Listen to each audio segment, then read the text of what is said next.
Appreciate the theme. That's pretty good. First of all, on behalf of Coach Key, he wants to tell you how much he appreciates you guys. He couldn't make it here today, so send me down here. I want to thank you to the Macon Touchdown Club for just this opportunity to be here. It's an honor. I was just talking to Lamar about the last time I was in here. I seen all the coaches, and just glad to be back. And thank you, Mr. Lamar, for your help, just your friendship, and reaching out to me about this whole thing.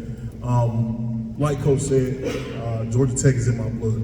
All right, Georgia Tech is a special place to be. Not many people understand how special it is unless you're in it. Like I said, my journey coming in from Lakeland, Florida, right between Tampa and Orlando. A lot of people don't know. Matter of fact, I like to tell it's the home place. It's the hometown of Publix, so that's where I like to tell them. So good groceries. But when I coming out of high school, I had a lot of offers. You name it. First one was Miami, all the way to Stanford, to Michigan, all these places. But when I came to Atlanta, when I came to Georgia Tech, it felt like home. It was a place where I could see myself thriving academically and athletically. I come from, my parents are both principals, so they didn't play the radio. It was hard for me to come home sometimes. But I knew this was a place that was going to challenge me. And that was the reason why I chose Georgia Tech. Just a little, I want to talk a little bit about a program and then talk about, my role as a general manager. So as a general manager, it's kind of a new title that's kind of along in college football. You see it on the NFL. My job is to run the recruiting department. And funny story, Coach said I was at Alabama last year. I was actually at University of Connecticut for 3 months with Jim Moore, who used to be the Atlanta Falcons head coach, and I got the call to come to Bama. Crazy series of events. I had a friend who worked there. He called me and said, "You want to come to Bama?" I said, "This is a trick question." But within 3 days, they called me on a Tuesday, interviewed on a Wednesday. They flew me in on a Thursday. By the time I got to the Birmingham airport, Nick Saban called me back and offered me the job. So when I got a chance to sit down with him, I was brutally honest, and I told him, I said, "Hey, my dream job is to go back to Georgia Tech and be the general manager. The place where I call home to bring in the type of guys that I know can be successful like when I was there." And by the grace of God, within 10 months, I'm back home. So testament to how much I love this place. What we like to tell our players and what we like to tell recruits is, this Georgia Tech is about two things, all right? That's graduating our players and winning championships. That's what the new Georgia Tech is about. Bringing the past, meeting with the present. And the way you do that is by a commitment to the program. What is that commitment? That commitment starts with the staffing. We put together a great staff. Buster Faulkner, our OC's doing a wonderful job, came from Georgia. And just the dynamic of, we brought in 43 plus people into this staff. And along with that staff has over 92 championships. All right, we talked about winning a championship. What does it take? It takes people who've done it before. And that's just not on the level of collegiate. That's from the high school, all right, that's from the NFL. We have over 92 championships on our staff. Along with that, we have over 30 years of NFL experience. Everybody comes in to Georgia Tech, thinking that it's, it is all about academics, but at the same time, we're preparing these kids not only to be a CEO when they graduate, but also a first-round draft pick. And why not come to Georgia Tech where we have over 30 years of NFL experience on staff? Another commitment is with the facilities. If any of you guys been there, there's been a building there for about 30 years called the Homer Rice Edge Building, all right? In December, they're getting ready to tear that down and build a brand new $150 million plus building that's dedicated just to football. So we put in the commitment. Not only are we doubling down our commitment to football, we're putting our money where our mouth is, all right, to make sure that we're dedicating our commitment to football at Georgia Tech. And lastly, being a part of our NIL. We structure our NIL to make sure that we're taking care of our kids and we're building on their name, image, and likeness. For the first time in, I believe, might be collegiate history, there's a new AD, there's a new basketball coach, and a new football coach. Never really been done before, all right? And Georgia Tech is putting that same commitment that they have into academics into athletics, which was very great to see. All right, and the last big thing that Coach really has a personal touch on was this thing called the fifth quarter. All right, we all know there's no fifth quarter in football, the overtime, but fifth quarter is life after football. All right, everybody wants to go to the NFL, everybody wants to play. But the thing is, what are you gonna do afterwards? All right, even if you play 10 years in the NFL, you're still 33. All right, what are you gonna do? So what we did, we put in place internships for our guys. Over last year, we had 60 plus guys in internships. And we're not just talking about, small time things. We're talking Delta. We're talking Home Depot. We're talking about Accenture. All right, we're talking about Waffle House. We're talking about Coca-Cola. We're setting these guys up for success. All right, and not only be successful on the field, but off the field and when football's over with. So the weight of a Georgia Tech degree, all right, can be in their hands. All right. So I don't know, any guys been to our new tailgate experience, hell of a block party? I'm not sure if you have, but what you have? Okay, awesome. So talking about the recommitment to the Georgia Tech football, we created a brand new experience called Hell of a Block Party. So this is our second week, live concerts, all right, great event where we shut off North Avenue. And the reason why I like to bring that up is because you can actually see the commitment in athletics when we have the Hell of a Block Party, all right? Next week, we got Mickey Guyton, the country music star. All right, and we're gonna have concerts throughout there every year. And what we wanna do, we wanna increase that game experience because what we decided to do was move our recruiting to that side of the stadium. So now our recruits get a chance to actually see and feel what game day is really supposed to be like on campus. And I think it's been doing a great job so far. So we talk about recruiting, and like I said, my job as a general manager, all right, is to make sure that we have the top-notch recruits. And people ask me all the time, what are you looking for in recruits? People say speed, athleticism, all that, but I think the biggest thing is toughness, all right? The biggest thing is toughness. And what do I mean by toughness? Toughness is something that you just can't, gauge, just on football, but getting to learn the guys, building real relationships. Real relationships is what wins recruits now, all right? Learning about them, learning about their family, seeing if there's somebody who can take on this challenge of being a part of the Georgia Tech football team. And it's not easy. And that's one thing that makes it special about Coach Brent Key. He's been a part of this program. He's been a player there. He's over 40 games started, got his degree. But it takes a special kind of kid to be a Georgia Tech Yellow Jacket. You gotta have a commitment to be great on the field and off the field, in the classroom and on the lights of Bobby Dodd. When it comes to recruiting, we wanna make sure that we take care of our home state. Georgia is where we wanna breed our athletes from. We wanna make sure we have a footprint in there. How do we do that? We hired Tim McFarland, great friend of mine, going quite close with him. Was also head coach of Blessed Trinity at Roswell High School. All right, he's our high school director of relations. He does a great job of contacting coaches, walk-on program, all those things to make sure that we have a great relationship with the high school coaches because it starts at that level. All right. At the end of the day, we want kids to come to Georgia Tech because they have the opportunity to compete at the highest level on and off the field. I just had a conversation with one of our recruits. They were asking me what makes Georgia GT so special and what really comes to your heart. I think the biggest thing I talked about was my friend group. So I played 2011, 2014. I talked to a group of guys probably every day. And what makes it so special is we forged those bonds through adversity. We played at a high level, we won Orange Bowls, we beat Georgia, all those things, but we also had a good time where we struggled over the same things. We struggled with practice, the hard workouts. We struggled in the classroom, but that made us who we are today. Georgia Tech challenged me, it challenged us, and that's what made us great friends. I have friends who are the highest paid tight ends, highest paid linemen in the NFL, but I also have friends who are small business owners, friends who are account managers, friends who have their own living facilities for underprivileged kids, people who have their own small business and moving, financial advisors. That's the thing that makes Georgia Tech great, that you can be successful in football, but most importantly, life. I appreciate you guys. Thank you so much for the opportunity. Thank you, Mr. Lamar.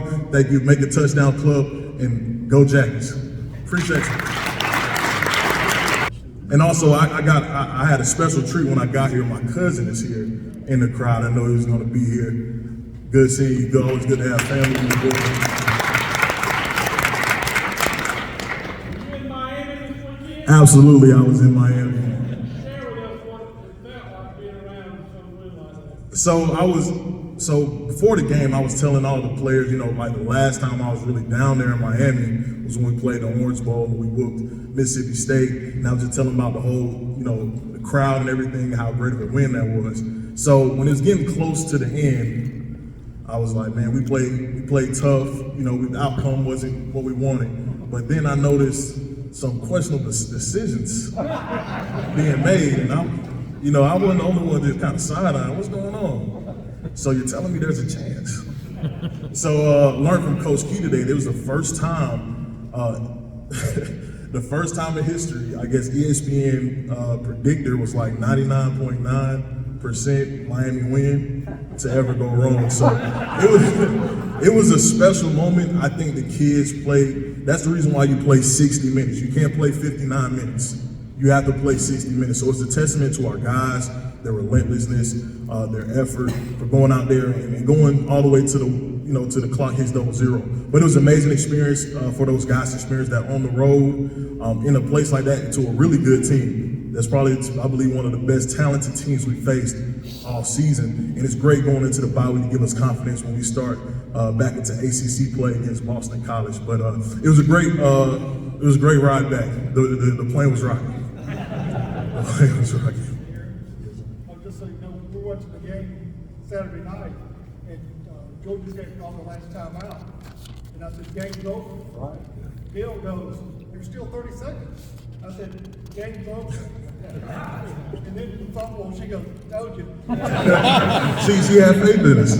My dad, he actually did the same thing. He said he cut off. He called me at like 7 o'clock the next morning before he went to church, and he was like, "Yeah, I cut the TV off. I'm not gonna lie to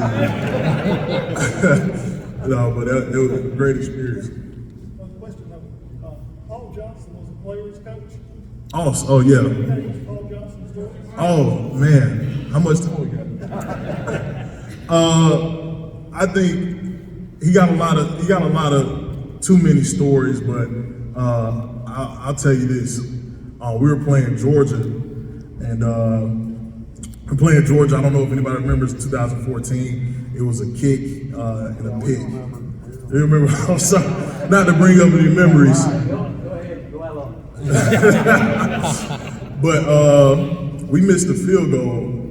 We missed the field goal going to overtime, and we're kind of distraught. We're like, oh man, it's over with. And so I had told one of my guys, I said, we're going to win the game. We're going to win the game. And I seen Coach look at me, and he was like, you're damn right. Excuse my language. We're going to win the game. And then we went ahead and got that pick. But one thing I remember about Coach, he was hard on us.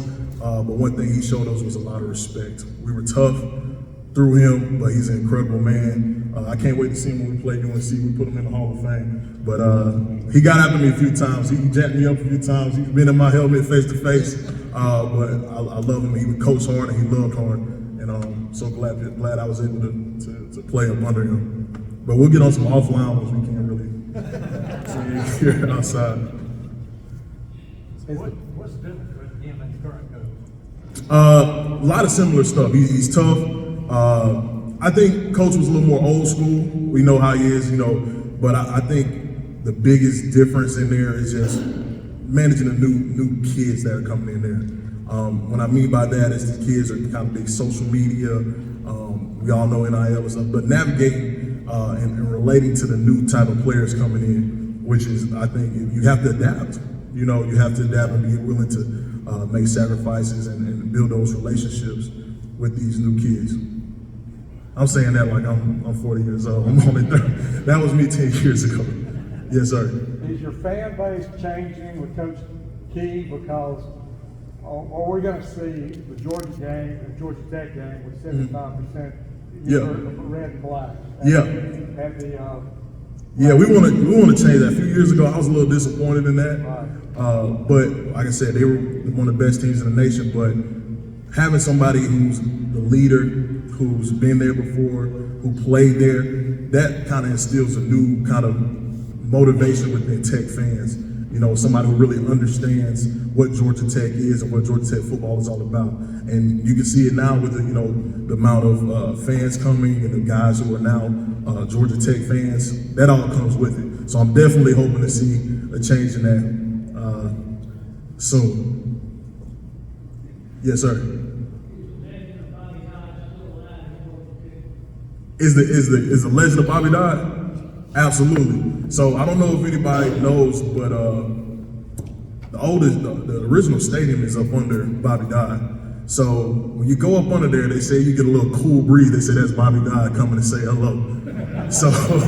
So yes, sir. We're all about Dodd. Matter of fact, we did over $1 million renovations this summer within our facility. And one of the things that we did was a Hall of Fame coach wall, and we make sure we honored Coach Bobby Dodd. How many total people on staff? And when you talk about recruiting, is the umbrella of recruiting now keeping your current players, transfers, is it the whole? Yeah, you gotta recruit. He asked about, you know, the recruiting umbrella. Who do you have to recruit? I mean, we see it now with the transfer portal. You got to see it in conference as well. And you see Ole Miss game. We have 4 former players on that team. But you got to make sure you're keeping those guys. But making sure you're recruiting the guys who actually know what the brand of Georgia Tech football is all about. But the thing is too, making sure the guys who we know that we love them, that we trust them, and that they know how special Georgia Tech is, and they know what we're building and what we're creating and where we want to go as a program to build this thing back into a championship program. Yes, sir.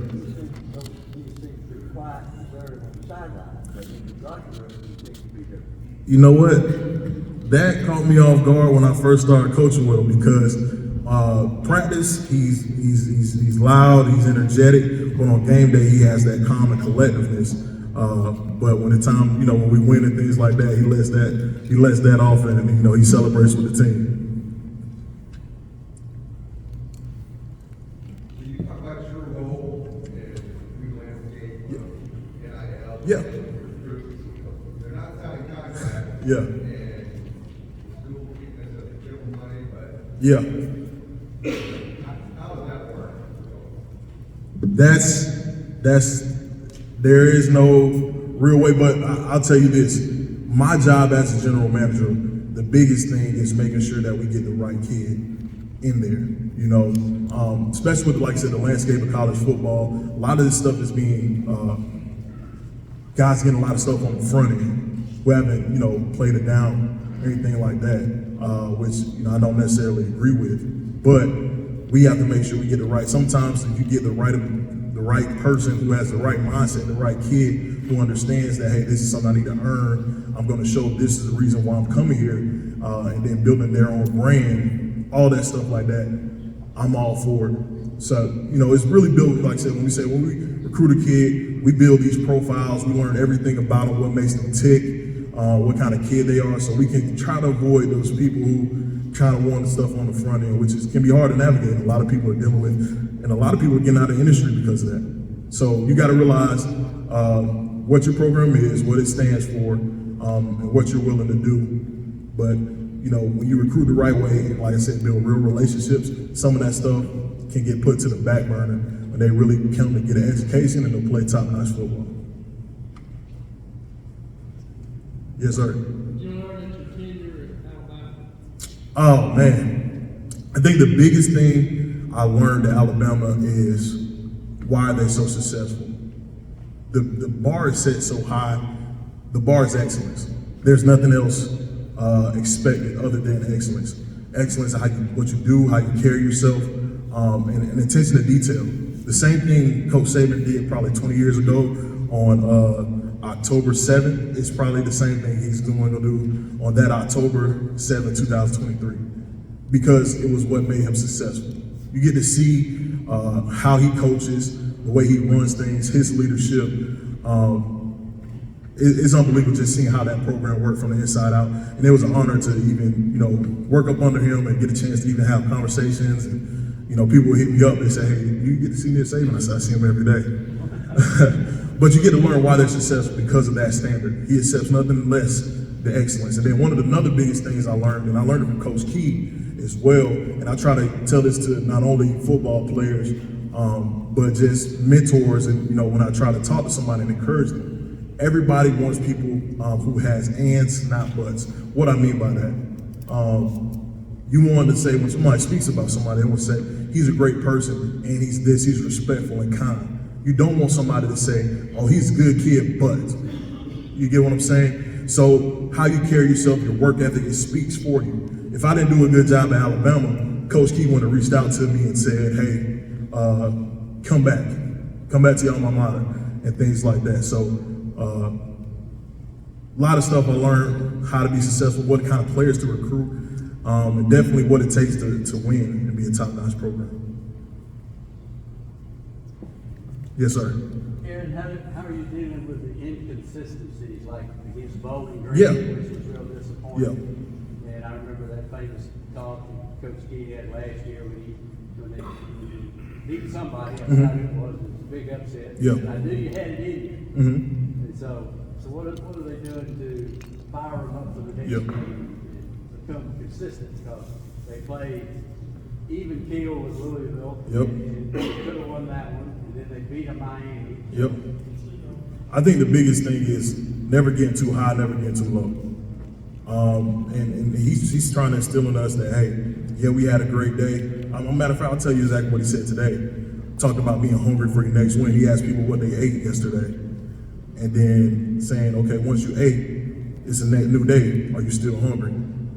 So basically instilling that winning is 24 hours. Yeah, we won, we had a great fight, but we got to be hungry for the next win. Never being too high, never being too low, and instilling consistency on how we work. What do we do that week to be successful? Let's continue building on those things so we can make sure that we get a back-to-back win, which hasn't been done in a while. So we can break that and get back to winning these games.